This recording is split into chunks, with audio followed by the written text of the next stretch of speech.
1 in 4 Americans has student loan debt, and most student borrowers will be drowning in debt for years to come after college. So some of them are turning to something called sugar dating to help fund their education. And here to tell us more about sugar dating is Kimberly De La Cruz and sugar baby Miss Billy. Welcome to the show, ladies. It's great Thanks for having us. Well, first of all, let's talk about the student loan debt crisis in California.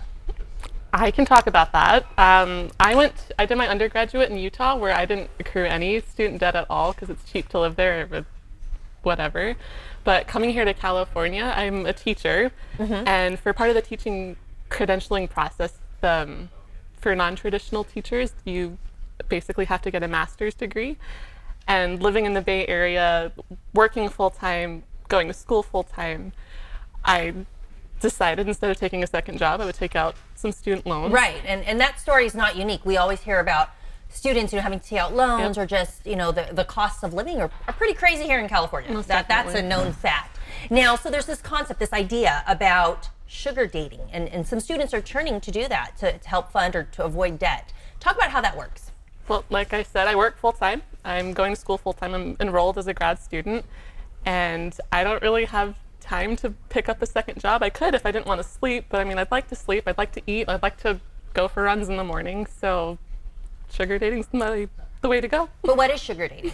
So sugar dating is a relationship between two people who are focused on happiness as opposed to traditional dating milestones and labels or expectations. So oftentimes there is some wealth disparity, so one partner earns more than the other, but that's not unlike regular relationships in that way, and the lesser earning partner benefits financially from the relationship in that way.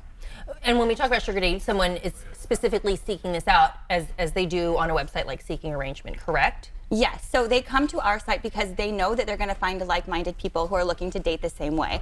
And it's about being open and honest about what you're looking for and what you need out of a partner.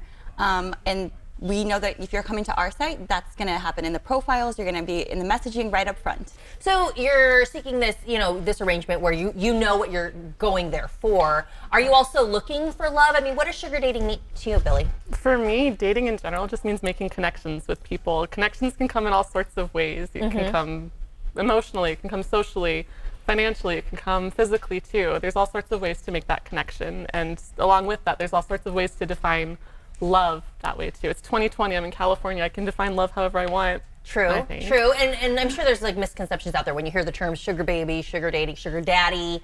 I guess, what is the biggest misconception?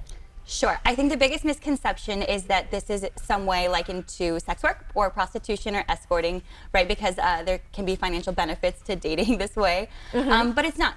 And what I always like to say is that those kinds of prostitutes and escorts are out there. And if these men were just looking for a casual encounter with a woman of their choice, they could certainly do so. And it'd be much less expensive than having a girlfriend. And so the difference is that these people are looking for relationships and partnerships. It's not transactional in nature.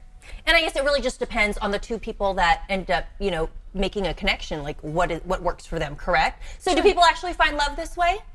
I think it depends if that's what they're looking for. And like she said, love can be defined in so many different ways. And it goes back to what I was saying earlier, that it's not about traditional dating milestones or expectations or labels. So can they find love? If they're looking for it, certainly. It's a dating site.